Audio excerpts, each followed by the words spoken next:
Hare Krishna, Krishna Krishna, Hare Hare, Hare Rama, Rama Rama, Hare Hare.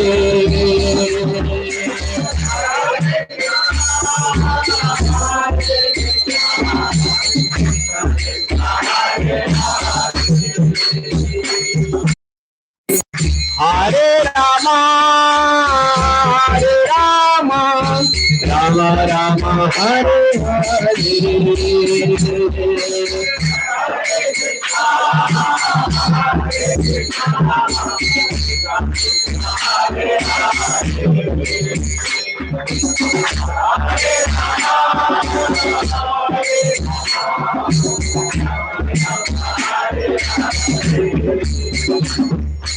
Hare Krishna, Krishna Krishna, Hare Hare, Hare Rama, Rama Rama, Hare Hare.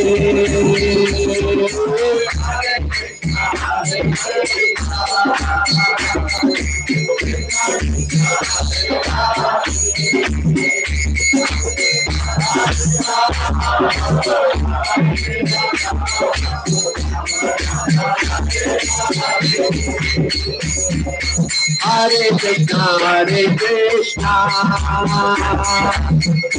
Krishna, Hare Hare, Hare Rama, Rama Rama, Hare Hare.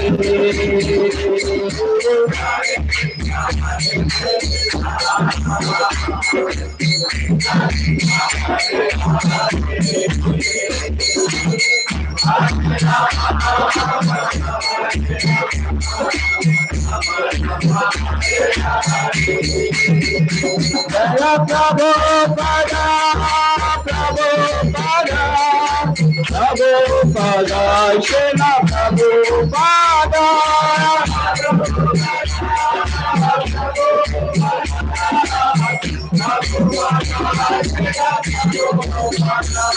Hari Bol, Hari Bol, Hari Bol.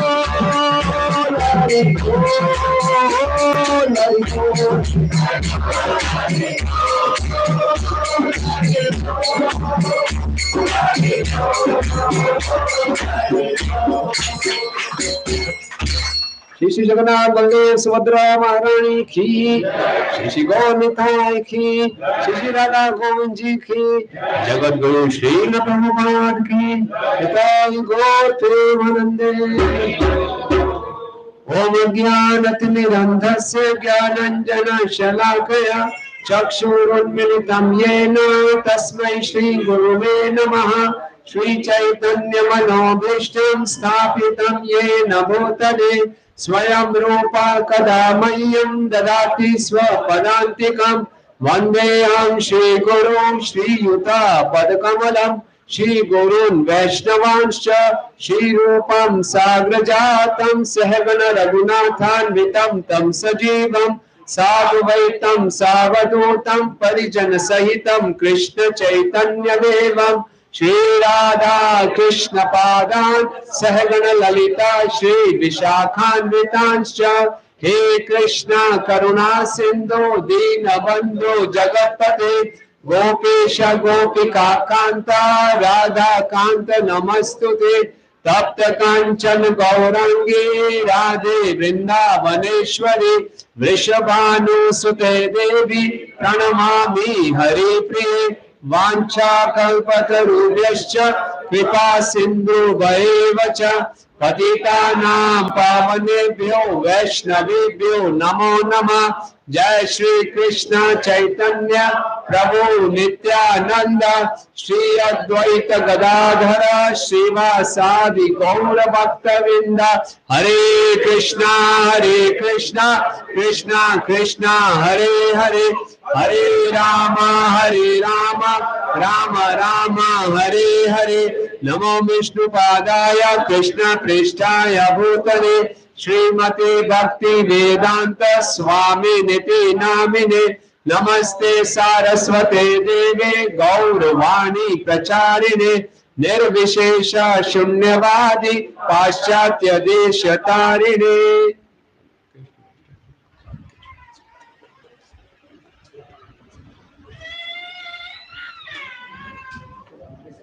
हरे कृष्णा। आगे आ जाइए, इस मृदंग को यहाँ रख दीजिए। अभी कम से कम 50 लोग और आ सकते हैं। आइए आगे आ जाइए। माता जी लोग भी आगे, खाली जगह पड़ी है, सब आगे आ जाइए। भगवान की ओर निकट आइए। डरिए मत। हरे कृष्णा। तो आप सबका हार्दिक स्वागत है और हम सब बहुत सौभाग्यशाली हैं कि श्रील प्रभुपाद जी के सुंदर परिवार में हमें एक सदस्य बनने का अवसर प्राप्त हो रहा है। तो आज हमने जो विषय लिया है ये हम सबके लिए बहुत महत्वपूर्ण विषय है। श्रीमद् भगवद गीता, थोड़ा शांति बना के रखिए और ध्यान से सुनिए प्लीज। श्रीमद् भगवद गीता सभी वैदिक शास्त्रों का सार है। 4 वेद हैं, 108 उपनिषद हैं, 18 पुराण हैं। किसने पढ़ लिए सारे? है कोई जीव यहाँ पे? 4 वेद, 108 उपनिषद, 18 पुराण कोई पढ़ सकता है? उन सबका सार कितने अध्यायों में? 700 श्लोकों में, केवल सार। भगवान की कितनी बड़ी कृपा है। और भगवान गीता, भगवान के द्वारा गाया हुआ गीत, ये हमारा इंस्ट्रक्शन मैनुअल है। और आज जो हम श्लोक लेंगे ये गीता के 9वें अध्याय से है, यानी कि बिल्कुल सेंटर। 18 अध्याय में से 9वां अध्याय, उसमें से भी बिल्कुल सेंटर 9वें अध्याय का 22वां श्लोक है। इस श्लोक में हमारी सभी समस्याओं का समाधान है। हरि बोल। तो कैसी समस्या? आप में से कितने भक्तों को कभी कभी चिंता होती है?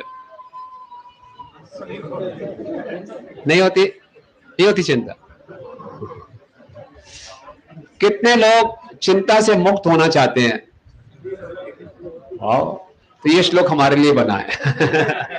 ठीक है, तो हमारे पीछे बोलिए। बहुत प्रसिद्ध श्लोक है। अननिश्चिन्तयन्तो माम् ये जना पर्युपासते तेषां नित्यभियुक्तानां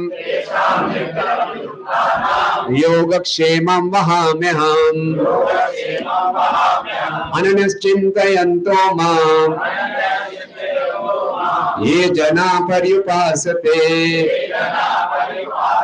तेषां नित्यभियुक्तानां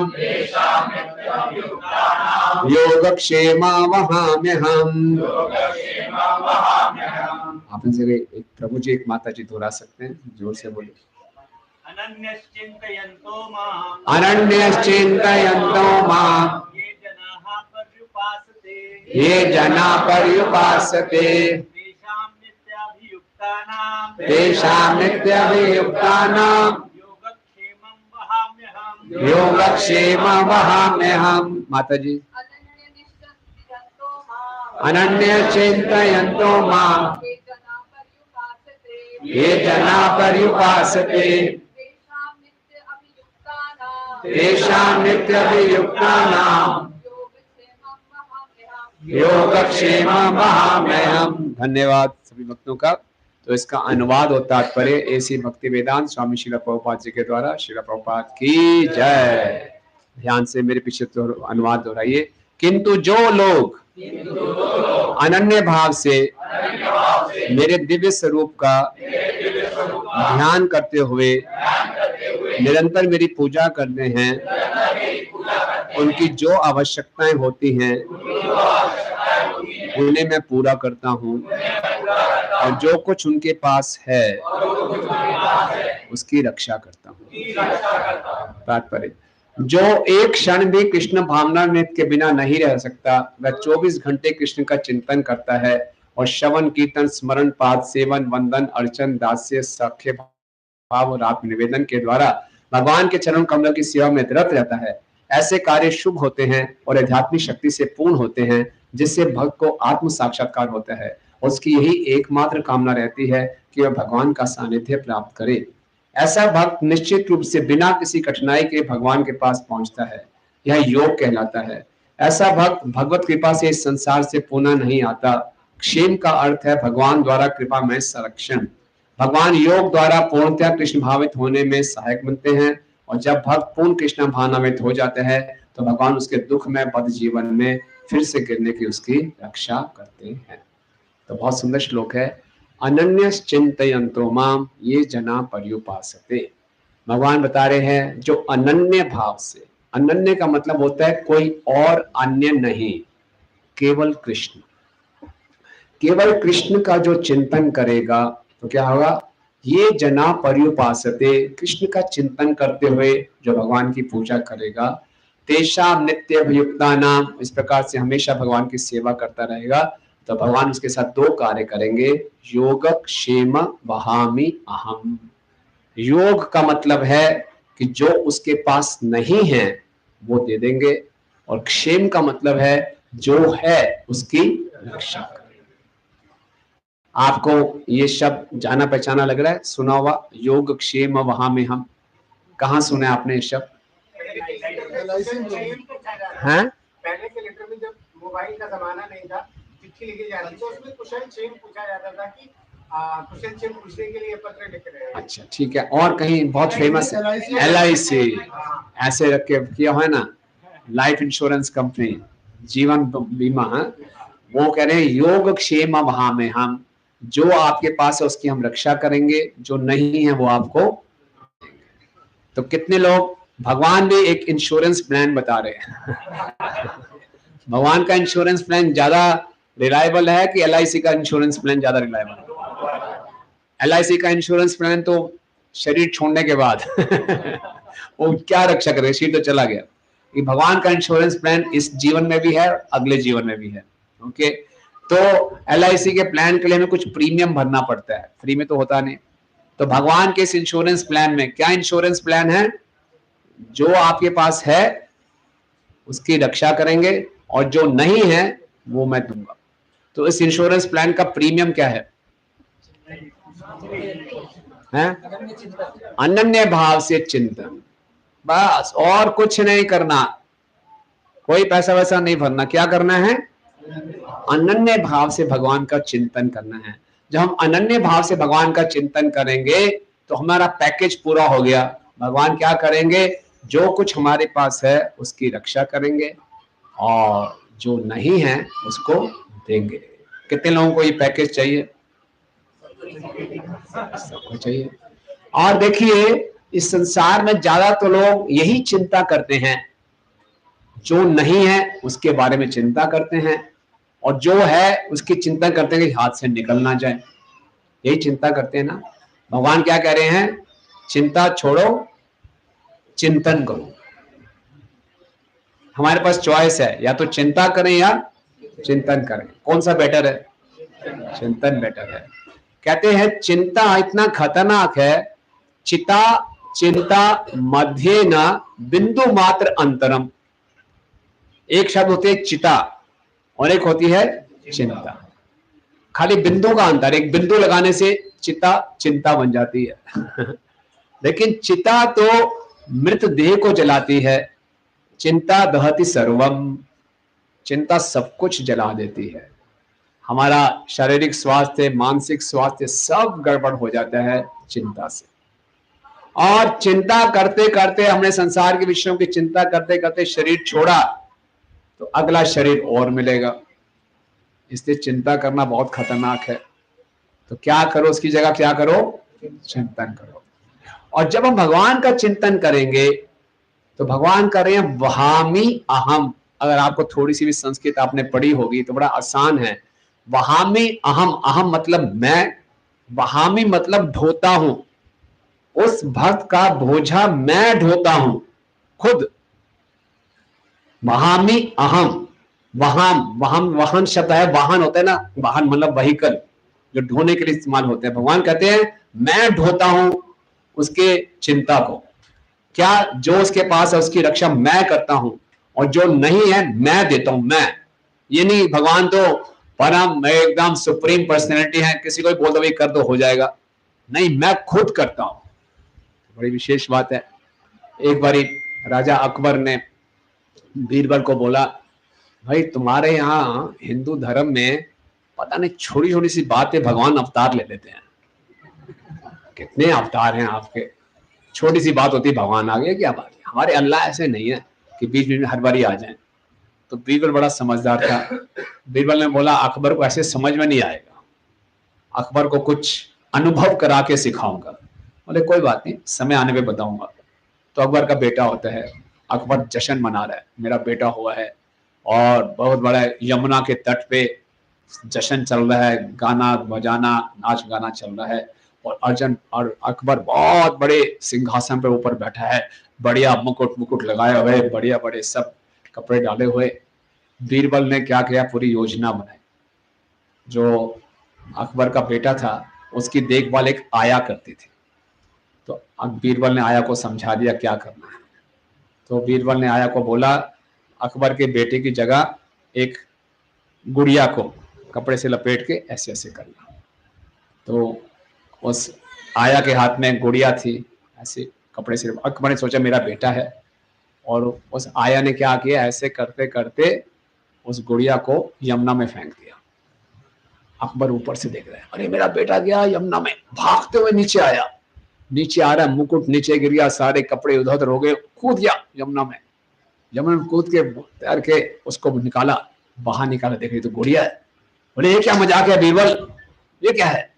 बीरबल ने कहा जहां पर ना आपको खुद आने की क्या आवश्यकता थी, किसी को बोल देते, अरे बेटा मेरा बेटा था। बोले ऐसे ही भगवान अपने बेटों की रक्षा करने के लिए खुद आते हैं, भगवान खुद आते हैं। भगवान हमसे बहुत प्रेम करते हैं। कई बार हम भगवान के सामने खड़े होते हैं, हमें लगता है पता नहीं ये मूर्ति है क्या है, इनको पता भी है मैं कौन हूं।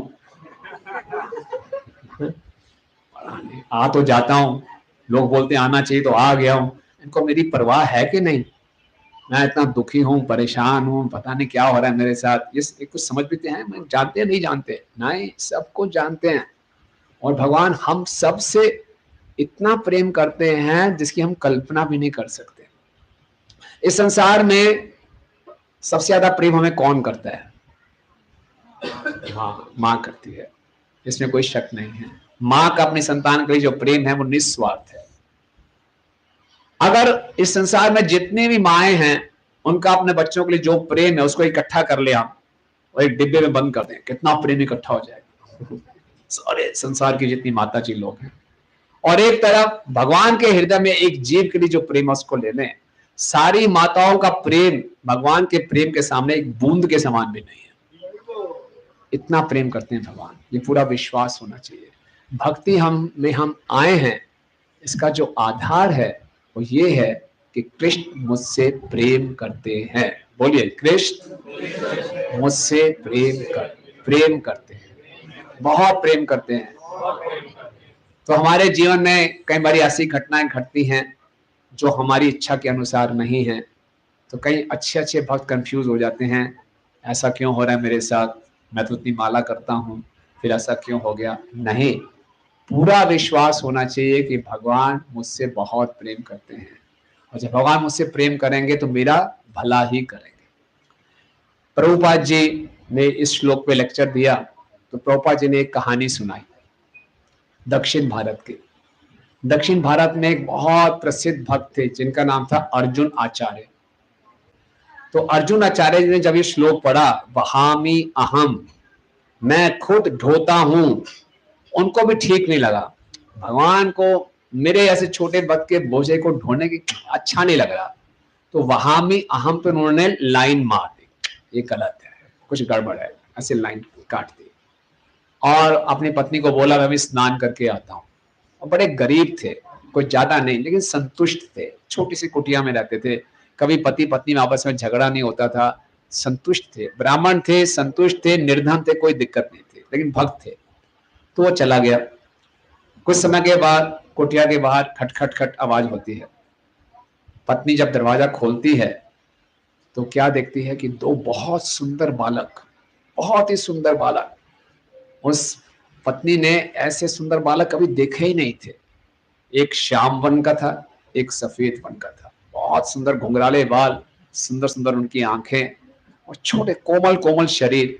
और दोनों ने वो क्या बोलते हैं उसको, बांस में टोकरी लटकी दोनों तरफ ऐसे उठाया हुआ था, कावड़ जैसे। और दोनों टोकरियों में बहुत सामान भरा पड़ा था, आटा, दाल, चावल, फल, सब्जी भरा पड़ा था एकदम। और बेचारे कोमल कोमल बच्चे बड़ी मुश्किल से उठा कर ला रहे थे। अरे क्या है इतने कोमल बच्चे क्या उठा के ला रहे हो? बोले वो आपके जो पति जी है ना, अर्जुन आचार्य जी, उन्होंने भिजवाया। अरे हैरान हो गई, ऐसा सामान तो कभी नहीं आया। अच्छा, तो बोले बैठो। नहीं नहीं नहीं, हमें बहुत डर लगता है, आपके पति जी तो हो। और उन्होंने अपनी पीठ दिखाई, देखिए हमारी पीठ में उन्होंने चाबुक मारा है, हम तो भाग रहे हैं यहाँ से। भाग गए, एकदम गायब हो गए। पत्नी को बड़ा गुस्सा आया, मेरे पति इतने क्रूर है, मैंने कभी उनसे कोई शिकायत नहीं की, मुझे ज्यादा अच्छा खाना ये चाहिए, मुझे इसकी कोई आवश्यकता नहीं है। छोटे छोटे बालकों पे इतनी हिंसा कर दी, उन पे कोड़ा चलाया, चाबुक मारा। नहीं, वो बड़े गुस्से में थी। अर्जुनाचार्य वापस आए, पत्नी बरस गई उनके ऊपर। ये क्या तरीका है, बच्चों को इतना मारते हो आप, मुझे इसकी आवश्यकता नहीं है, ये क्यों भिजवाया आपने? बोले किसने भिजवाया? बोले आपने भिजवाया है। और दो बड़े कोमल कोमल बच्चे थे, सुंदर बच्चे थे, और उनकी पीठ पे आपने चाबुक मारा है। मैंने चाबुक मारा है? मैंने कुछ नहीं, मैंने भिजवाया नहीं है। बोले नहीं, आपने ही किया है। और फिर उनको मालूम चला ये दोनों बालक कौन है, कृष्ण और बलराम। और जो चाबुक है वो क्या था, क्योंकि भगवान ने वो लाइन काट दी थी। तो भगवान के ऊपर उसने विश्वास नहीं किया कि भगवान खुद बोझा नहीं उठाएंगे। तो भगवान को ऐसा लगा मेरी पीठ पे चाबुक मारा है, और भगवान ने खुद करके दिखाया, देखो मैं ढोता हूँ, तुम्हारी सारी आवश्यकताएं मैं पूरी करूंगा। हरि बोल, ये भगवान। तो भगवान हमसे बहुत प्रेम करते हैं, और भगवान नहीं चाहते कि हम इस संसार में दुखी रहें। जगन्नाथ जी को आप देख रहे हैं, जगन्नाथ जी की बड़ी बड़ी आंखें हैं, और बड़ी बड़ी आंखें से हर जीवों को देखते हैं, कौन कितनी सेवा कर रहा है। और जगन्नाथ जी का जो रूप है, इसको बोलते हैं महाभाव प्रकाश। यानी कि भगवान कृष्ण जब परम आनंद में होते हैं, राधा रानी के स्मरण में होते हैं, तो ऐसा उनका रूप बन जाता है। जैसे हम जब बहुत एक्साइटेड होते हैं, हमारी आंखें बड़ी बड़ी हो जाती हैं, मुंह खुला रह जाता है, वैसे भगवान का ये रूप है। और जब भगवान परम आनंद में है, उसी समय भगवान परम करुणाशाली है। भगवान की आंखों के बाद देखेंगे लालिमा है, लाल रंग का सर्कल है। ये क्यों है? हमारे आंखों में भी लालिमा होती है, उस लाल से क्या निकलता है, आंसू निकलते हैं। तो ये जो भगवान की आंखों के ऊपर लाल बाउंड्री है, सर्कल बना हुआ है, ये भगवान की करुणा दिखाता है। भगवान हम सब के बारे में सोचते हैं कि ये जीव कब तक इस भोपाल में सड़ते रहेंगे, मेरे पास क्यों नहीं आ रहे, मेरी भक्ति क्यों नहीं शुरू कर रहे। इसलिए भगवान ये चिंता करते हैं। और जब कोई जीव भगवान की भक्ति में जुड़ता है, तो भगवान बोलते हैं अब मैं इसके जिम्मेवारी संभालूंगा। तो भगवान पूरी जिम्मेवारी ले लेते हैं। तो भक्ति में आके हमें बिल्कुल निश्चिंत हो जाना चाहिए। जैसे छोटा बच्चा इनकी गोद में सोया हुआ है, निश्चिंत आराम से, इसको चिंता नहीं है कि पंखा लगाना है, एसी ऑन करना है, कब प्रसाद मिलेगा, पर पिताजी हैं वो सब देखभाल करेंगे। आराम से सोया पड़ा, देखो इसको कोई चिंता नहीं है। तो हम जब भक्ति करते हैं, जब भगवान के शरणागत होते हैं, मतलब शांत। कृष्ण भक्त निष्काम अतएव शांत, भुक्ति मुक्ति सिद्धि कामी सकले अशांत। जो इस संसार में भुक्ति चाहता है, माने बहुत भोग करना है, संसार का सबसे बड़ा व्यक्ति बन के दिखाना है, बहुत धन कमाना है, फिर मैं बहुत इंजॉय करूंगा, वो हमेशा अशांत रहेगा। जो मुक्ति चाहता है, मैं संसार से बहुत दुखी हो गया हूं, परेशान हो गया हूं, सब कुछ होते हुए भी मैं खुश नहीं हूं, वो भी अपने लिए सोच रहा है, वो भी अशांत है।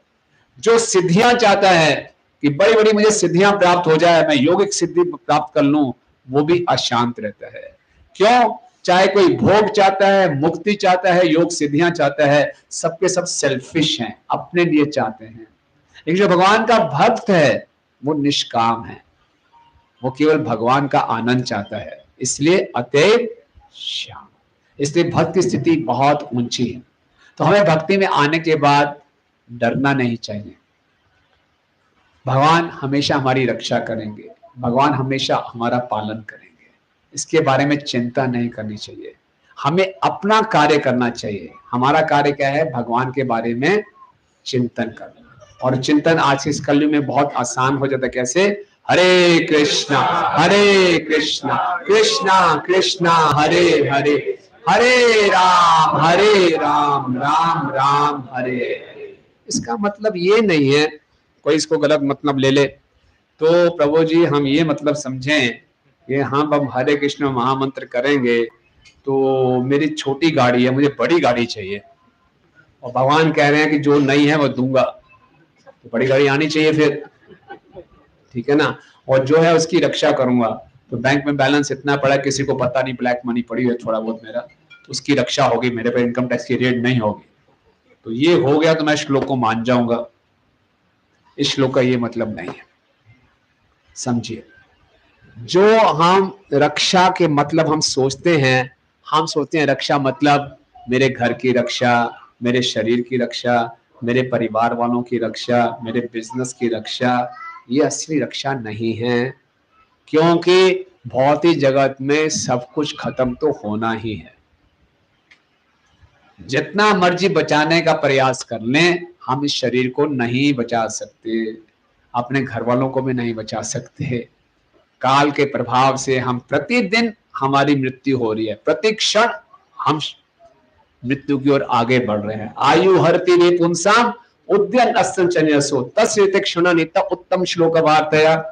सूर्य के उदय सूर्य के अस्त होने में हमारी आयु हर लेता है।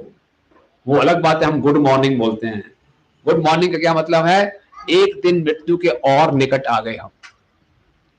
आपको मालूम चले हम मृत्यु के और निकट आए, बोले गुड मॉर्निंग, कैसे हो? बहुत अच्छा हूं। मृत्यु के एक दिन निकट आ गए हैं, तो अच्छी बात है बुरी बात है? जाने वाला शरीर नहीं, लेकिन जो उस दिन का उपयोग भगवान की भक्ति में लगाता है, उसकी आयु सूर्यदेव नहीं हरते। इसका मतलब ये नहीं कि भक्त बूढ़ा नहीं होता, नहीं, भक्ति बूढ़ा होगा, लेकिन जब भक्त का बुढ़ापा है, भक्त की जब आयु बढ़ रही है, वो मृत्यु की तरफ नहीं बढ़ रहा, वो भगवत धाम की ओर बढ़ रहा है। और जो साधारण भक्ति है वो मृत्यु की ओर बढ़ रहा है। आप समझ रहे हैं? वेरी गुड, ताली बजा रहा है वो। तो दिखने में लगेगा भक्त भी बीमार हो रहा है, दिखने में लगेगा भक्त बूढ़ा हो रहा है, लेकिन वो किसकी ओर जा रहा है? भगवत धाम जाने की ओर। और जो साधारण मनुष्य है, जो भक्ति नहीं कर रहा, वो मृत्यु की ओर बढ़ रहा है। तो इसलिए यहां भगवान बोल रहे हैं, जो है मैं उसकी रक्षा करूंगा, जो नहीं है वो दूंगा। वो भौतिक वस्तुओं से मतलब नहीं है, ठीक है, वो आध्यात्मिक है। प्रभुपाद जी तात्पर्य में रख रहे हैं, भक्ति करते हुए हमारे में जो कमी रह जाएगी, भगवान नेगेटिव मार्किंग नहीं करते। हम सब ग्रेस मार्क में पास होते हैं। मालूम है ग्रेस मार्क्स क्या होता है? 35% पे पास मारते हैं, 33 पे 35 मान लो, और हम तो रो पीट के घिस पीट के पहुंचते हैं 32-33 तक। भगवान इन्हें कहते हैं रिजेक्ट, आ जा यार, आ जा, तू भी आ जा, ले लेते हैं। कोई 30% पे भी है, तुम भी आ जाओ, कोई बात। भगवान बहाना ढूंढ रहे हैं हमें अपने पास ले जाने के लिए, और हम बहाना ढूंढ रहे हैं भगवान के पास ना जाने के लिए। हमारी भी जिद है, भगवान की भी जिद है। किसी को बुलाओ मंदिर आओ, जब भगवान जी बुलाएंगे, अरे ठाकुर जी तो वेट कर रहे हैं, आप ही आओ। कितने बहाने हमारे पास भक्ति ना करने के, पहले ये हो जाए, फिर ये हो जाए, फिर मैं करूंगा, अभी तो मैं जवान हूं, 70 साल की उम्र होगी, मैं जवान हूं। नहीं, तुरंत भक्ति शुरू करनी है। भक्ति को टालना मतलब आनंद को टालना है। तो भगवान जबरदस्ती चाहते हैं कि हम आए। भगवान हमारे पिता हैं, वो चाहते हैं हम खुश रहें, तो इसलिए भगवान हमें बुलाना चाहते हैं। थोड़ी सी उन्होंने भक्ति शुरू कर दी सिंसियरली, उसमें कुछ कमी भी रह जाएगी, भगवान उसको पूरा कर देंगे। और जो हमारी भक्ति है, भगवान हमारी हमेशा रक्षा करेंगे। लेकिन भगवान देखते हैं कि इसके शरीर की भी रक्षा करनी अभी आवश्यक है इसकी भक्ति के लिए, तो वो भी करते हैं। इसको कुछ धन देने की आवश्यकता है इसकी भक्ति के लिए, तो वो भी करते हैं। जैसे भगवान के मित्र थे सुदामा। सुदामा और कृष्ण दोनों एक साथ गुरुकुल में पढ़े थे। सुदामा बहुत निर्धन थे और भगवान द्वारकाधीश बन गए। तो एक बार सुदामा की जो पत्नी थी, उनके पास कुछ भी खाने को नहीं था, बच्चे भी भूख से मर रहे थे। उनकी पत्नी ने बोला अपने पति को, आप जाइए ना, अपने मित्र से कुछ मांग के आइए, आपका मित्र है, चले जाओ, क्या शर्मा क्यों रहे हो। सुदामा ने बोला, नहीं, कृष्ण से मैं कुछ मांगने चाहूं, मुझे अच्छा नहीं लग रहा, वही बच्चे मर जाएंगे, जाओ जाओ जाओ, पीछे बढ़ गई। सुदामा ने अंदर अंदर सोचा, चला जाता हूँ, इसी बहाने उससे मिल लूंगा, मांगेगा कौन, मांगूंगा थोड़ी, ठीक है चला जाता हूँ। पत्नी संतुष्ट होकर जा रहे हैं, लेकिन मैं जा तो रहा हूँ अकेले, कोई कुछ तो लेकर जाऊं, खाली हाथ थोड़ी जाऊंगा। तो क्या मतलब है, जब भी हम मंदिर में आते हैं हमें खाली हाथ नहीं आना चाहिए, भगवान के लिए कुछ लेकर आना चाहिए, फल फूल इत्यादि। अगर हम कुछ भी लेकर नहीं आ पाए, भूल गए हैं, तो कुछ दान पाटिका में डालना चाहिए। कुछ भी नहीं है तो फिर भगवान को कुछ देना चाहिए, भगवान की प्रशंसा करनी चाहिए, भगवान का गुणगान करना चाहिए। हम देने आए हैं यहाँ पे, ठीक है। तो बोले मैं कुछ देने जाऊंगा, कुछ तो हो। पत्नी ने बोला घर में कुछ भी नहीं है। क्या किया, पड़ोस में जाके भिक्षा मांगी, कुछ सूखा सा चिड़वा ले आए और सुदामा जी फटी पुरानी धोती थी, धोती के कोने में चिड़वा बांधा, चल पड़े, पैदल गए। बहुत लंबा रास्ता था। पहुंचे जब द्वारका में, इतना ऐश्वर्य, इतने बड़े बड़े महल, तो द्वारपालों ने रोक दिया, भिखारी कहाँ जा रहा है। और भगवान अंतर्यामी थे, रुक्मिणी के साथ बैठे थे। भगवान समझिए मेरा मित्र आया हुआ है, कोई सीसी कैमरा नहीं लगा था, देख लिया भगवान के अंदर ही सीसी कैमरा है तुरंत समझ गए, भगवान भाग के गए और सुदामा को आलिंगन कर लिया। ये भगवान है, ये नहीं कि आप वो गरीब हो गए तो पहचानने से मना कर दिया। इस संसार में तो ऐसे ही होगा ना, पहचानने से मना कर देंगे। द्रुपद और द्रोण, उनकी कहानी जानते हैं। द्रुपद और द्रोण ऐसे मित्र थे। द्रोणाचार्य जी गरीब हो गए, वो बहुत बड़ा राजा बन गया, उसको पहचानने से मना कर दिया उन्होंने। लेकिन भगवान ऐसे नहीं है, भगवान ने सुदामा का आलिंगन कर लिया। सब सोच रहे ये कौन है दरिद्र ब्राह्मण जिसको भगवान इतना प्रेम कर रहे हैं। भगवान खुद हाथ पकड़ कर ले गए अपने कक्ष में, उनको बैठाया, उनके चरणों का प्रक्षालन किया और बहुत मीठी मीठी बातें की। और फिर बोलो, अरे कुछ तो लाए होगे आप मेरे लिए। भगवान सब जानते थे कुछ तो लाया है, लेकिन जब सुदामा ने देखा इतना ऐश्वर्य है, मैं क्या लाया हूँ, गंदा सा चिड़वा, शर्मा रहा था। नहीं मैं कुछ नहीं लाया, ऐसे कैसे खाली हाथ आ सकते हो, उसमें क्या बांधा हुआ है, दिखाओ दिखाओ दिखाओ। जबरदस्ती वो खोली, गांठ खोली, गंदा सा चिड़वा, सड़ गया था एकदम। अरे वाह क्या बात है, भगवान ने खाया, बहुत अच्छा है। दोबारा खाने लगे, रुक्मिणी जी ने रोक लिया, बहुत हो गया और खाएंगे आपका पेट खराब हो जाएगा तो भगवान तो वहां रुक गए। इसके बाद सुदामा वहां काफी दिन रहे। भगवान ने पूछा ही नहीं कुछ चाहिए क्या, यार चिंता मत करो, मुझे मालूम है मैं सब कुछ ठीक कर दूंगा। ना भगवान ने कुछ पूछा, ना सुदामा ने कुछ कहा। जाओ, हाँ जाओ, हरे कृष्णा हरे कृष्णा। उसी तरह फटी पुरानी धोती में वापस आ रहे हैं सुदामा, और रास्ते में सोच रहे हैं अच्छा है यार, गरीब रहना ही ठीक है, अमीर हो जाएंगे तो अहंकार बढ़ जाएगा, पत्नी को संभाल लूंगा, इतने साल निकल गए, वो निकल जाएगा, जैसे भी है ठीक है, ऐसे ही ठीक रहेगा। अच्छा किया, मुझे द्वारकाधीश ने कुछ नहीं दिया, बहुत अच्छा किया। और घूमते फिरते जब अपने घर के पास, कुटिया के पास पहुंचा, तो कुटिया है ही नहीं, उसकी जगह पे बहुत बड़ा महल, जैसे कृष्ण का महल था वैसे ही था। बोले कहाँ गया, मेरी कुटिया कहाँ गई।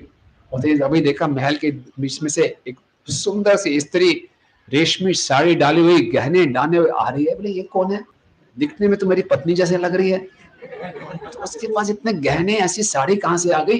और निकट आती हुई ये तो पत्नी है, और बड़ी मुस्कुरा रही है, वो ऐसी चमक रही है। और बोले वाह, उसकी आरती उतारनी शुरू कर दी, ये क्या रूप है। बोले सब द्वारकाधीश की कृपा है, उन्हीं का दिया हुआ सब कुछ है। तो सुदामा बड़े हैरान हो गए, अरे भगवान ने कुछ बताया ही नहीं।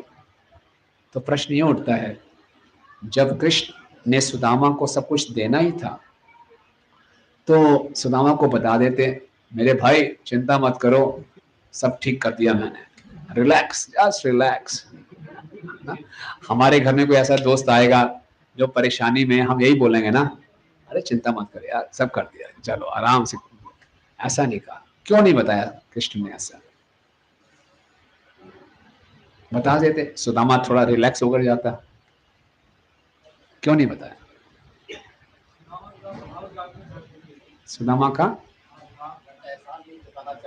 एहसान नहीं जानना चाहते। ओके, और कुछ हैं? सब कुछ किस लिए संकोच कर रहे थे? हाँ, वेरी गुड माता जी, हरि बोल। सुदामा संकोच कर रहे थे। क्यों सॉरी, कृष्ण संकोच कर रहे थे। क्यों कृष्ण सोच रहे थे सुदामा ने ज्यादा दिया है, मैंने कम दिया है। कैसे कम दिया है? क्योंकि जो सुदामा ने दिया अपनी क्षमता से बाहर जाके दिया। सुदामा ने भीख मांग के दिया, कृष्ण ने जो दिया उसके लिए उनको भीख नहीं मांगनी पड़ेगी। तो किसने ज्यादा दिया? कृष्ण ने ज्यादा दिया कि सुदामा ने ज्यादा दिया? ये तरीका है भगवान के सोचने का। हमें क्या चिंता करनी है? सुदामा ने कुछ नहीं मांगा, सुदामा ने अपनी गरीबी की भी चिंता नहीं की। सुदामा को बस ये चिंता थी मेरा कृष्ण का स्मरण, मेरे कृष्ण के साथ संबंध खराब ना हो जाए। तो केवल कृष्ण का चिंतन करना है, बाकी सब कृष्ण संभालते हैं। हरे कृष्णा कृष्णा कृष्णा हरे हरे, हरे राम राम राम। श्रीला प्रभुपाद जी इसके मूर्तिमान रूप हैं। श्रीला प्रभुपाद जी के गुरु महाराज ने उनको आदेश दिया था 1922 में कि आप, उस समय प्रभुपाद जी की आयु 26 वर्ष थी, कि आप पढ़े लिखे युवा हैं, अंग्रेजी जानते हैं, आपको पूरे विश्व में सनातन धर्म का प्रचार करना है, भगवद गीता का प्रचार करना है इंग्लिश भाषा में। कब बोला था ये? 1922 में, जब ब्रिटिश राज्य चला था भारत पे। पूरे भारत में गांधी जी के आंदोलन में सब भाग ले रहे थे, भारत छोड़ो ऐसा चल रहा था। प्रभुपाद भी उसमें भाग ले रहे थे। प्रभुपाद ने अपने गुरु महाराज से कहा ऐसा कैसे हो सकता है, हम पहले भारत को आजाद कराएंगे फिर हम ये सब बात करेंगे। आजादी दिलाना ज्यादा अर्जेंट है, भक्ति करना इतना अर्जेंट नहीं है। तो उनके गुरु महाराज ने बोला नहीं, आजादी भारत को मिल भी जाएगी तब भी लोग दुखी रहेंगे क्योंकि भक्ति नहीं कर रहे। संसार की सबसे बड़ी जरूरत इस समय कृष्ण भक्ति है। बिना कृष्ण भक्ति के कोई जीव संतुष्ट नहीं रह सकता। प्रभुपाद को ये बात बहुत अच्छी लगी और प्रभुपाद ने उसी दिन से सोच लिया कि ये मेरे गुरु हैं, अब मैं विदेशों में जाके प्रचार करूंगा अंग्रेजी भाषा में। लेकिन प्रभुपाद के पास धन नहीं था, कोई साधन नहीं थे। तो प्रभुपाद ने पहले श्रीमद् भागवतम को लिखा, फर्स्ट कैंटो को, बहुत मेहनत की। आप सबको प्रभुपाद लीलामृत पढ़नी चाहिए। उसमें कितने लोगों ने प्रभुपाद लीलामृत पढ़ी है? यहाँ पे बहुत कम लोगों ने। कितने लोगों के घर में प्रभुपाद लीलामृत है? हमारे यहाँ पर है प्रभुपाद लीलामृत। आप प्लीज ले सकते हैं प्रभुपाद लीलामृत। पूरा प्रभुपाद जी की बायोग्राफी है, कितना संघर्ष किया प्रभुपाद जी ने। तो प्रभुपाद जी ने बहुत संघर्ष किया एक भागवतम को छपवाने के लिए, फर्स्ट कैंटो। और फिर एक श्रीमती मोरारजी थी जिनकी सिंधिया कंपनी की मालकिन थी, उनसे निवेदन करके प्रभुपाद जी को स्पॉन्सर कर दिया उन्होंने कि जहाज से आप जाओ। और सिंधिया कंपनी की मालकिन ने उनको बोला कि आप बूढ़े व्यक्ति हो, न्यूयॉर्क की ठंड में मर जाओगे। प्रभुपाद ने बोला नहीं, अगर मर भी गया तो कोई बात नहीं, मुझे जाना है। और प्रभुपाद ने 35 दिन की जब समुद्री यात्रा कर रहे थे तो रास्ते में प्रभुपाद जी को 2 हार्ट अटैक्स हो गए। आप सोचिए, बूढ़े व्यक्ति 2 हार्ट अटैक्स हो गए, 70 वर्ष की आयु है। कोई भी होता वापिस आ जाता और सब बोलते ठीक किया बाबा जी, जान है जहान है, यही बोलते हैं ना। प्रभुपाद जी ने रिस्क लिया और प्रभुपाद जी ने भगवान का चिंतन किया, कृष्ण से प्रार्थना की, आपकी जो इच्छा है करो। आप चाहते हो कि मैं शरीर छोड़ दूं, छोड़ दूंगा, लेकिन मेरी ये इच्छा है, मेरी ये इच्छा है कि मैं अपने गुरु का मिशन पूरा करना चाहता हूं। ऐसे प्रभुपाद ने प्रार्थना की। तो फिर क्या हुआ, रात को प्रभुपाद जी को एक दृश्य दिखाई दिया कि स्वयं भगवान श्री कृष्ण उस जहाज को चला रहे हैं और भगवान श्री कृष्ण प्रभुपाद जी को पूरा आश्वासन दे रहे हैं, कौन तेरे प्रति जाना ही नामे भक्ता प्रणश्यति, कि मैंने गीता में ऐलान किया है कि मेरे भक्त का कभी नाश नहीं होगा। तो कृष्ण ने पूरा आश्वासन दिया कि स्वामी जी आप चिंता मत कीजिए। और उसके बाद जब प्रभुपाद जी ने आंखें खोली, प्रभुपाद का स्वास्थ्य बिल्कुल ठीक था और जो समुद्र था बहुत शांत हो गया था। और प्रभुपाद बोले ये चमत्कार है। और जब वो समुद्र के कैप्टन थे, कैप्टन पांडा, और उनकी पत्नी साथ में थी, तो उनकी पत्नी ने स्वामी जी से कहा, स्वामी जी मेरी एक रिक्वेस्ट है, आप हमेशा हमारे साथ ट्रेवल किया कीजिए, क्योंकि आप ट्रेवल करते हैं तो समुद्र शांत हो जाता है। तो प्रभुपाद जी ने भगवान का स्मरण किया, चिंतन किया, भगवान ने उनकी चिंता दूर की। तो ये आंदोलन बहुत महत्वपूर्ण है, ये बहुत सुंदर फार्मूला है। हमने अपने जीवन को इस ढंग से ढालना है कि हम हमेशा भगवान का चिंतन करते रहें।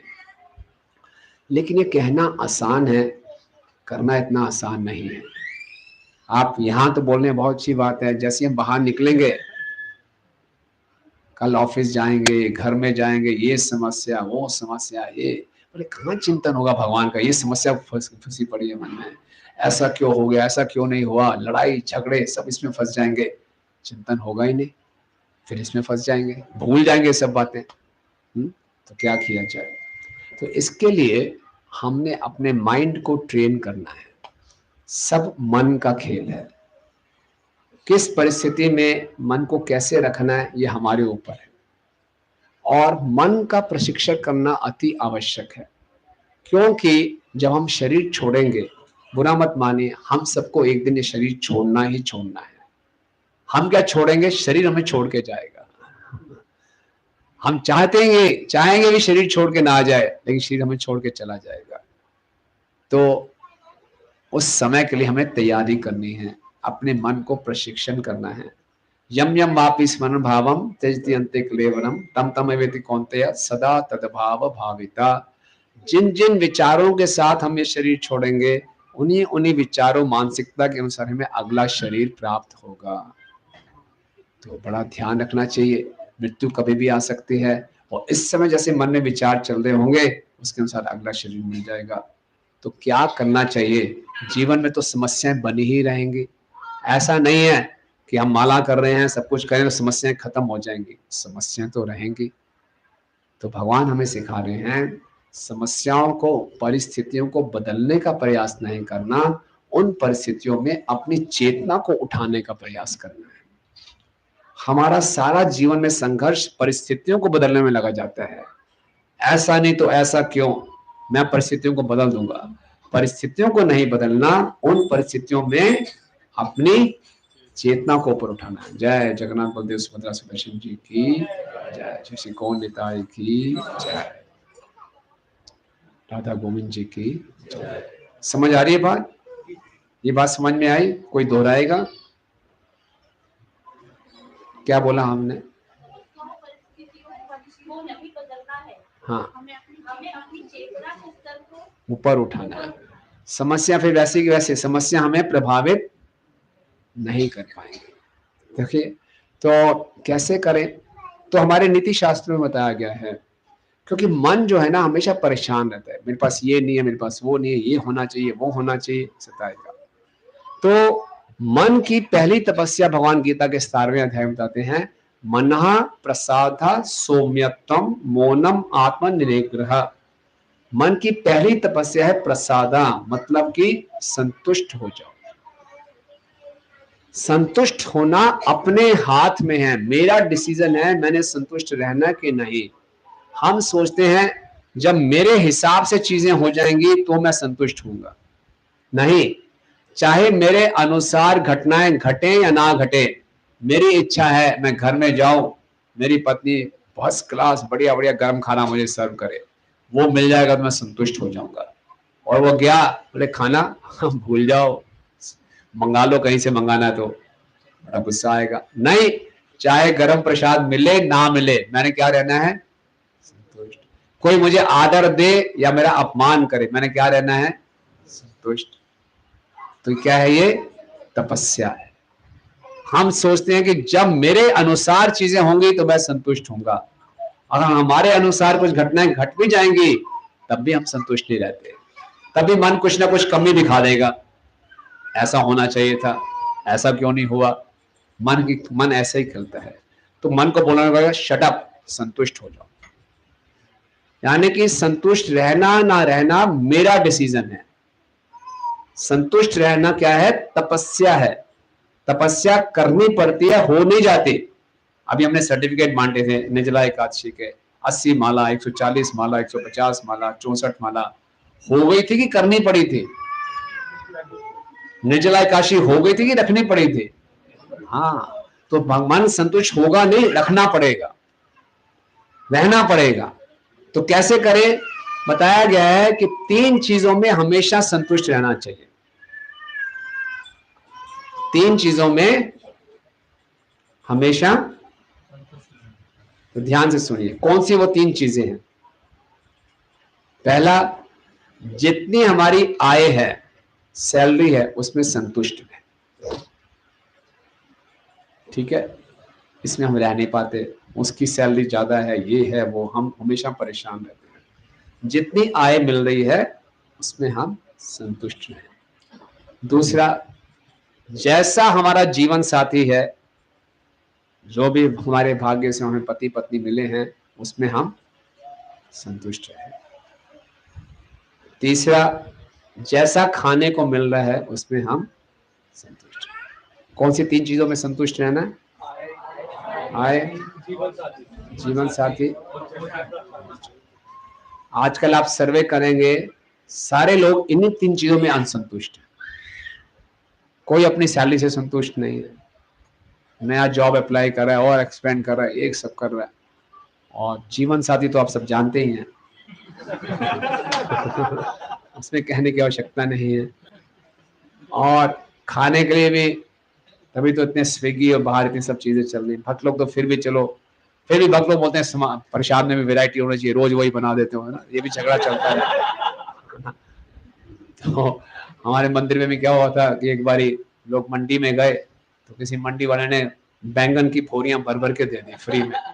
अब जो किचन का इंचार्ज था, सुबह शाम रोज बैंगन तो दुखी हो गए भक्त, एक तो रोना शुरू कर दिया, कितना बैंगन खिलाओगे तो बड़ा मुश्किल हो जाता है। तो हमें प्रसाद में भी वैरायटी चाहिए। तो जैसा प्रसाद मिल रहा है, जैसा जीवन साथी है, जैसी आय है, उसमें संतुष्ट रहे। इन चीजों में ज्यादा माथा खपची नहीं करनी है, ये व्यर्थ की बातें हैं। और 3 चीजें हैं जिसमें कभी संतुष्ट नहीं होना चाहिए। आइडिया? हरि नाम, हरे कृष्णा कृष्णा कृष्णा हरे हरे, हरे राम राम राम। कभी नहीं। प्रभुपाद जी ने बोला है प्रतिदिन कम से कम कितनी माला करनी है? प्रभुपाद जी ने बोला कम से कम, हमें सुनाई दिया ज्यादा से ज्यादा एक मन का एक्स्ट्रा नहीं करेंगे, एहसान करेंगे, एक मन का भी एक्स्ट्रा कर दिया तो बड़ी मुश्किल से घिसते गया, पहुंच गई 16 माला। अब नहीं इतना हो गया, बहुत है। तो नहीं, ज्यादा से ज्यादा हरि नाम, चलते फिरते शायद सोचते खाते जब मौका मिले हरे कृष्णा कृष्णा कृष्णा हरे हरे, हरे राम राम राम हरे। ना क्वांटिटी से संतुष्ट होना है, ना क्वालिटी से संतुष्ट होना है, और क्वालिटी इंप्रूव करनी है, और प्रेम पूर्वक जप करना है। नहीं, अभी भी संतुष्ट नहीं, और क्वालिटी और क्वांटिटी बढ़ानी है, ये भूख होनी चाहिए। तो हरि नाम में कभी संतुष्ट नहीं। और दूसरी चीज किसमें संतुष्ट नहीं होना? सेवा, खूब सेवा करनी है। हमें सेवा मिलती है, हमेशा मैं ही दिखाई देता हूं इनको इतनी तो की थी सेवा, हर बार मैं ही मिलता हूं। उसको देखो आराम से खराटे मार रहा है, मेरे को सेवा नहीं। जिसको सेवा करने का मौका मिल रहा है, इसका मतलब राधा रानी ने उसको चुना है। हम जो भी सेवा करते हैं वो राधा रानी के माध्यम से गोविंद जी को जाती है। सेवा करने का मौका मिल रहा है तो बहुत विशेष कृपा है। ठीक है, तो सेवा में संतुष्टि नहीं, मुझे और सेवा चाहिए। और तीसरा किसमें संतुष्ट नहीं होना चाहिए? दान देने में। Very good. हमारे परदादा जी लाइफ मेंबर बने थे, अब हम नहीं बनेंगे, नहीं। जितना हो सके दान दें। दान देने से हमारा जो धन कमाया वो शुद्ध हो जाता है। दान देने से हमारे अंदर जो आसक्ति है वो खत्म होती है। और आपको एक फार्मूला बताते हैं, आप जितना दान दोगे उतना भगवान हमें देंगे, और जितना आप बोलोगे किल्लत है किल्लत है किल्लत है, भगवान किल्लत कर देंगे। ये देखा है। दो प्रिंसिपल्स होते हैं, principle of abundance, principle of scarcity. प्रचुरता का सिद्धांत, किल्लत का सिद्धांत। जो भक्त बोलते हैं बहुत है, ठाकुर जी की बहुत कृपा है, जो चाहिए ले जाओ, तो भगवान बोलते हैं ये अच्छा चैनल है, इसको मैं चैनल बनाता हूँ। भगवान खूब देते हैं, उस पर बरकत पड़ती है, लक्ष्मी जी की कृपा होती है। और जो बोलते हैं भक्त लोग जाते हैं कुछ दीजिए मंदिर की सेवा के लिए, हम इतना सुंदर मंदिर का निर्माण करने वाले हैं, क्या करें, बिजनेस ही नहीं चल रहा आजकल, बहुत किल्लत है। अभी अभी विदेश घूम के आए थे परिवार के साथ, खूब पैसा खर्चा, जहां भगवान के लिए नहीं, बहुत किल्लत चल रही है। हमारी किल्लत, अच्छा अभी किल्लत करता हूं। तो ये ध्यान रखना है, खूब दान दें। ओके, 3 चीजों में कभी भी संतुष्ट रहना। कौन कौन सी? हरिनाम, सेवा, और 3 चीजों हमेशा संतुष्ट रहना है। कौन से?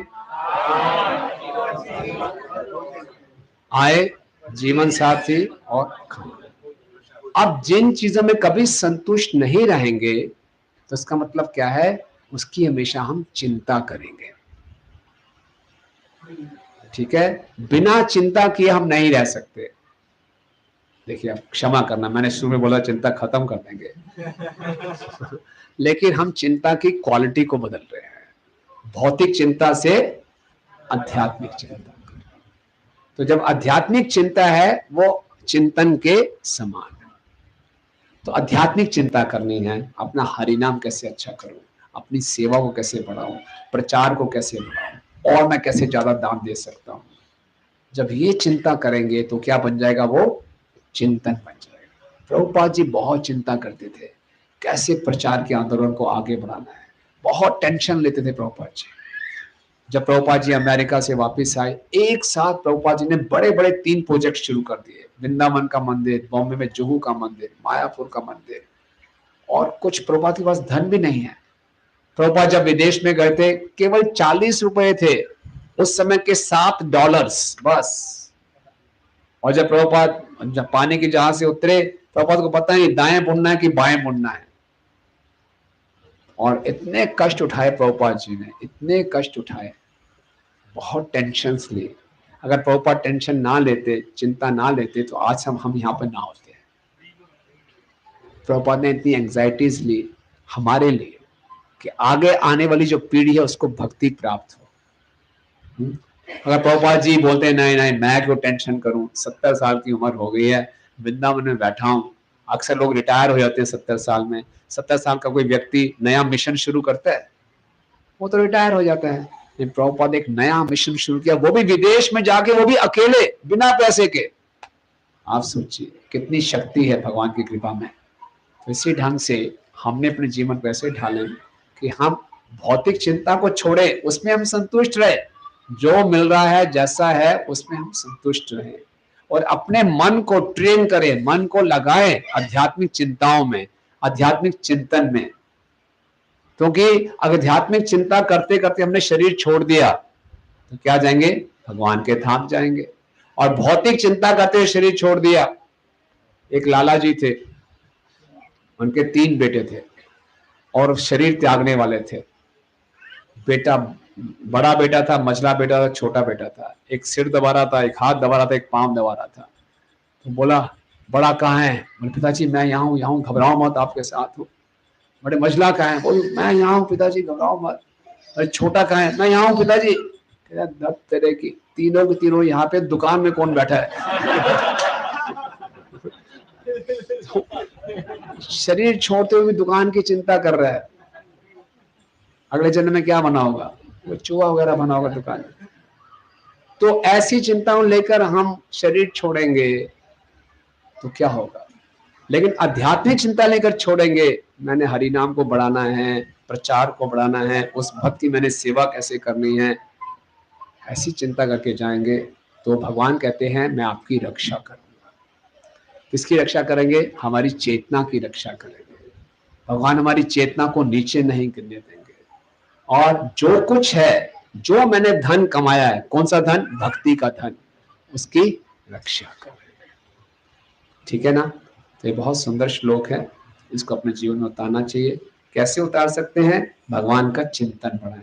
भगवान का चिंतन बढ़ाने के दो तरीके हैं। एक, हरे कृष्णा कृष्णा कृष्णा हरे हरे, हरे राम राम राम। दूसरा तरीका है, आप इस मंदिर में कोई जिम्मेवारी उठाइए, सेवा की जिम्मेवारी उठाइए। जब कोई जिम्मेवारी उठाते हैं तो उसकी चिंता होती है कि मुझे इसको पूरा करना है। चाहे छोटी सी जिम्मेवारी हो, मंदिर में आके झाड़ू लगाना है, कुछ भी करना है, ये मेरी जिम्मेवारी है।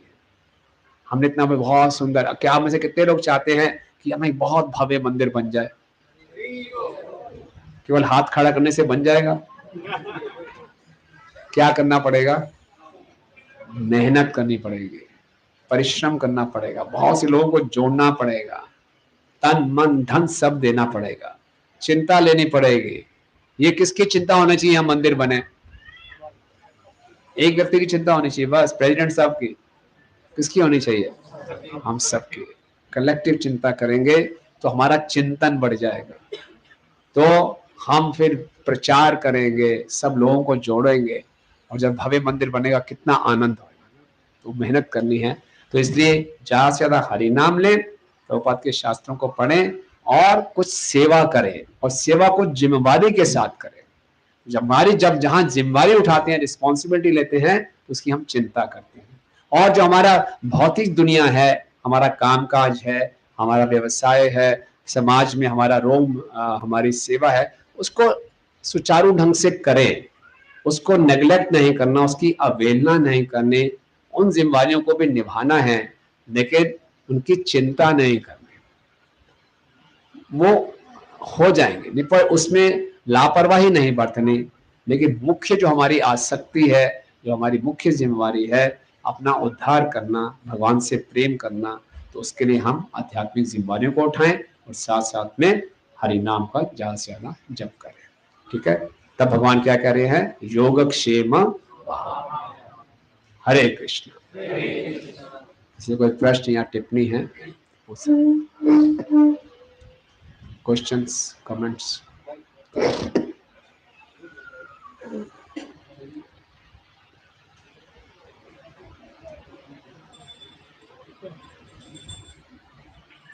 जय श्री जगन्नाथ बलदेव सुभद्रा महारानी की जय, श्री श्री गौनिताय की जय, राधा माधव जी की जय।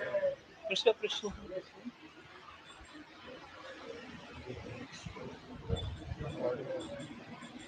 कोई प्रश्न नहीं है? Very good. इसका मतलब कुछ भी समझ में नहीं आया। चलो दोबारा से शुरू होते हैं। अगर कोई प्रश्न नहीं है, या तो सब कुछ समझ में आ गया, कुछ भी समझ में नहीं आया, तो कौन सा केस है? सब कुछ तो समझ में आ नहीं सकता है। हाँ देखो, बचा लिया सबको इन्होंने। ये तो क्लास दोबारा शुरू हो जाएगी।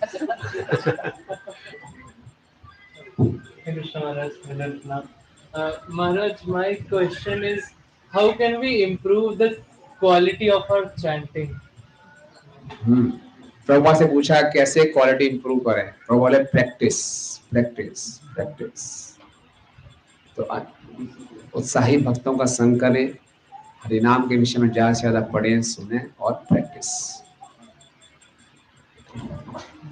और कुछ?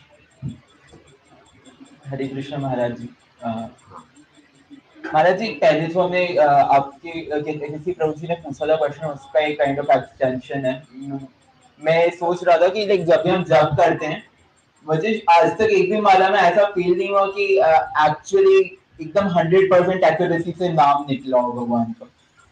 जैसे हम संस्कृत है ना, महामंत्र जो है संस्कृत में हम बोलते हैं, संस्कृत में हरे कृष्णा की मात्रा जो क्रू जैसा साउंड करेगा ना, और अणा जैसा आपने बताया था, तो मतलब मैं जब भी ट्राई करता हूँ हमेशा ऐसा लगता है कि काइंड ऑफ उतना क्लैरिटी से नहीं निकलता कभी भी, मतलब 100% ऑफ द टाइम। महाराज जी, इसको कैसे मतलब फिक्स करा जाए? शुद्ध नाम काइंड ऑफ लेकिन शुद्ध नाम केवल प्रोनाउंसिएशन से नहीं है।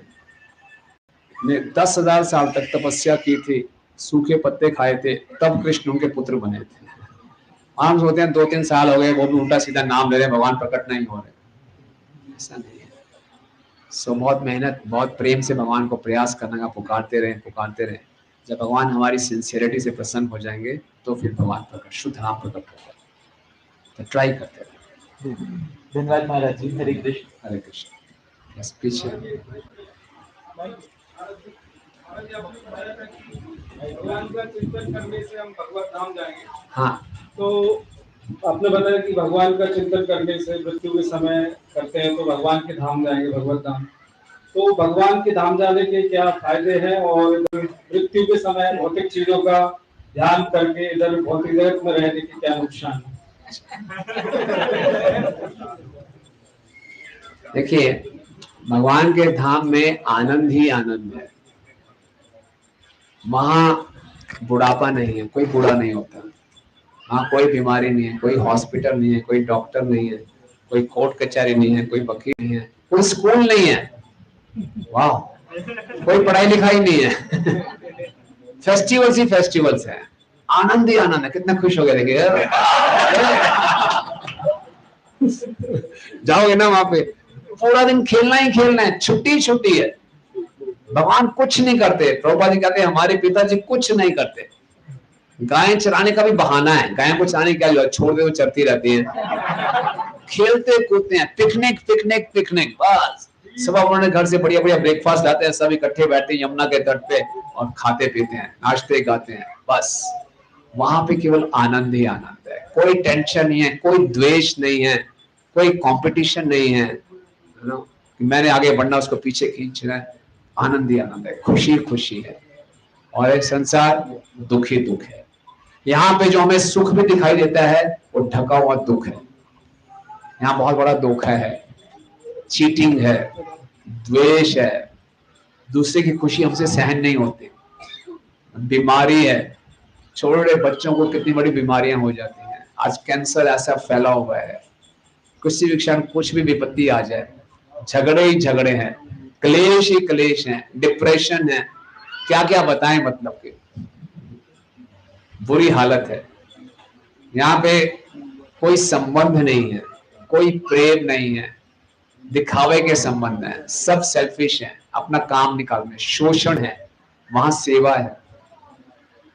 और सुनना है प्रभु जी, दिल भर गया होगा आपका, भारी पड़ गया होगा। ठीक है, हरे कृष्णा प्रभु जी। हाँ, जो चिंता होती है वो हमारे मन में, शरीर में या फिर आत्मा में कहाँ रहती है? क्या बात है। और बाकी भाव कहाँ रहते हैं? हाँ, तो चिंता मन का विषय है, चिंतन करना, मन से हम सोचते हैं, चिंता करते हैं। आत्मा में कोई विकार नहीं आता, आत्मा का इस शरीर से कुछ लेना देना नहीं है। लेकिन आत्मा अपनी गलत पहचान करता है इस शरीर के साथ, तो हमें लगता है मैं दुखी हूं। मैं दुखी नहीं हूं, आत्मा सच्चित आनंद ही रहता है। लेकिन हम अपनी पहचान मन से करते हैं, मन दुखी होता है, इसलिए हमें लगता है मैं दुखी हूं। तो चिंता और चिंतन हम मन से जब करते हैं तो हमारा मन अभी भौतिक है, जब इसका आध्यात्मिक चिंतन करेंगे तो फिर क्या हो जाएगा, आध्यात्मिक हो जाएगा। तो जब मन पूर्ण रूप से आध्यात्मिक हो जाएगा तो जीवात्मा मुक्त हो जाएगी, फिर जीवात्मा भगवत धाम चलेंगे। जब तक मन भौतिक है उसने आत्मा को कैद करके रखा होगा, एक शरीर से दूसरे शरीर में ले जाता है। जब मन आध्यात्मिक हो जाएगा तो आत्मा मुक्त हो जाएगी, भगवान के धाम चले जाएगी। प्रेम और द्वेष ये सारे भाव भी मन में ही होते हैं? हाँ, मन में। यस माता जी।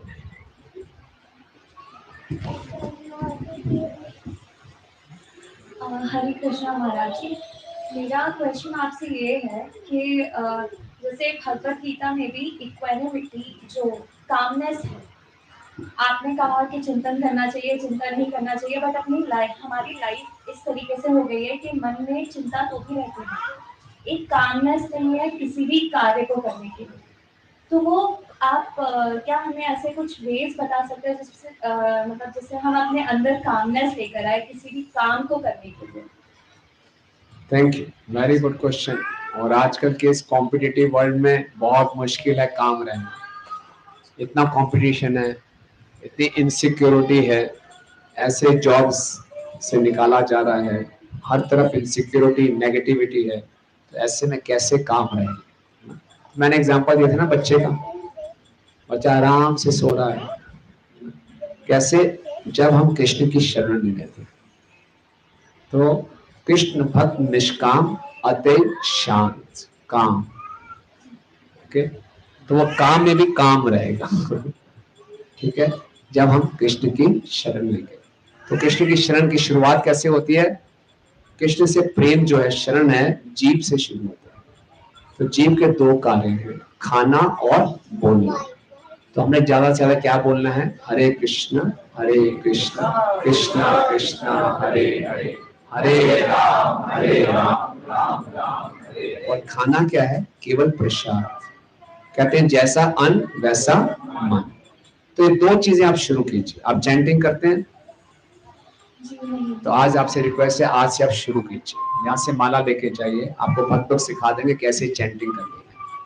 तो शुरू कीजिए हरि नाम, और यहाँ रेगुलर आइए। आप शायद फर्स्ट टाइम आए आपने? जी मेरा फर्स्ट टाइम। हाँ, तो आप यहाँ से बुक्स लेकर जाइए, इनको आप बुक्स देंगे आपको, और यहाँ रेगुलर आइए और चैंटिंग शुरू कर दीजिए। और आज आप प्रसाद पाएंगे, आपको बहुत अच्छा लगेगा। तो ये आप शुरू करेंगे तो धीरे धीरे आपका मन कम डिस्टर्ब होना शुरू हो जाएगा। डिस्टर्ब रहेगा शुरू में, इतना डिस्टर्ब नहीं रहेगा। और चैंटिंग करेंगे और भक्तों का संग करेंगे तो डिस्टर्बेंस कम होती जाएगी।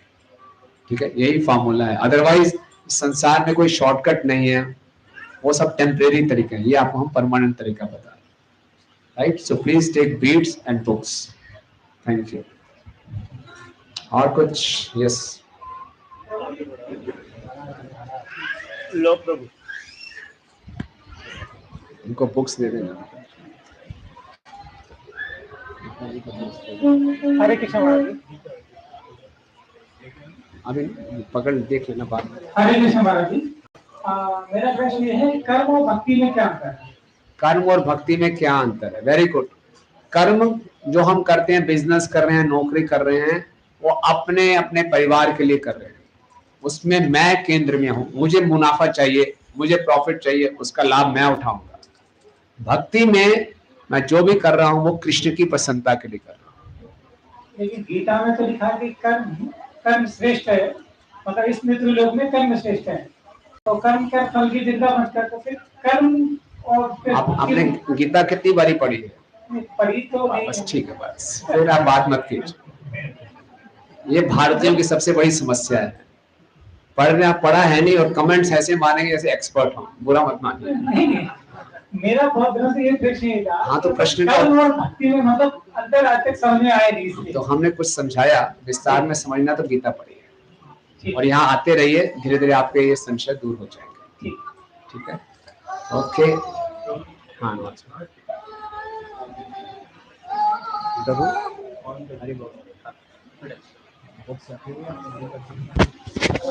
कौन है? बाद में बोलो।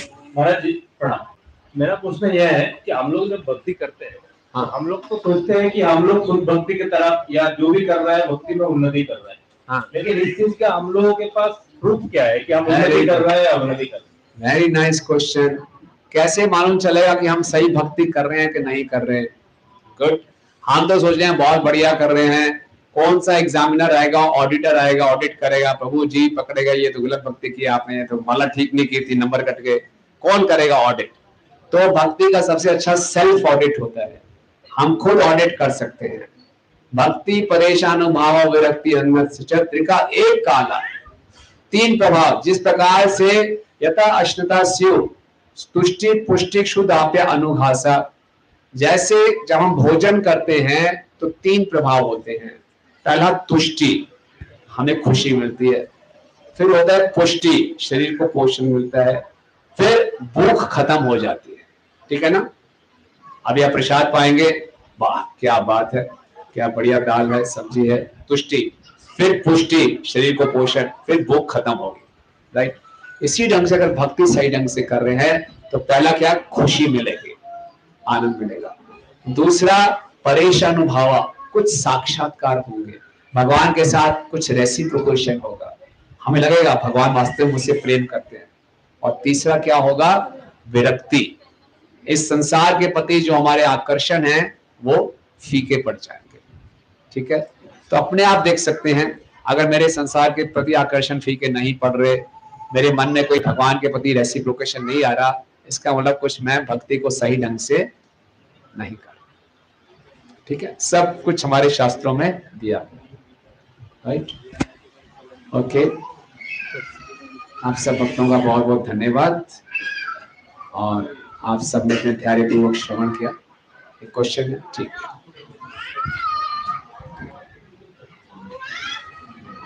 कौन है? महाराज जी हरे कृष्ण। हरे कृष्ण। महाराज जी, हम अपनी कमी भी बता रहे हैं आपको, और रामायण में जैसे कहा गया है कि कलयुग केवल नाम आधारा, सुमर सुमर नर उतर पारा। राम एक तापसिद्धि तारी, नाम अमृत खल कुमति सुधारी। हम महाराज पूजा नहीं कर, भगवान का नाम हम खूब ले। अब आप हमें रास्ता बताए, पूजा हमें आज तक नहीं करी, लेकिन भगवान का नाम हम खूब लेते हैं। बहुत बढ़िया, बहुत अच्छे मार्ग पे। अगर रास्ता में गाड़ी चलाते भी जा रहे तो राम ही नाम चल जा रहे। वेरी गुड, बहुत अच्छी। लेकिन पूजा नहीं करते महाराज। सबसे बड़ी पूजा यही है, आप हरि नाम लेते रहिए और राम का भी नाम लीजिए, और जो कलयुग का महामंत्र है हरे कृष्णा कृष्णा कृष्णा हरे हरे, हरे राम राम राम हरे हरे, इसकी भी आप माला शुरू कीजिए, फिर आपका परफेक्ट हो जाएगा। ठीक है, हरे कृष्ण। श्रील प्रभुपाद की जय, अनंत कोटि वैष्णव वृंद की जय, आप सब भक्तों की जय। गो प्रेमानंदे।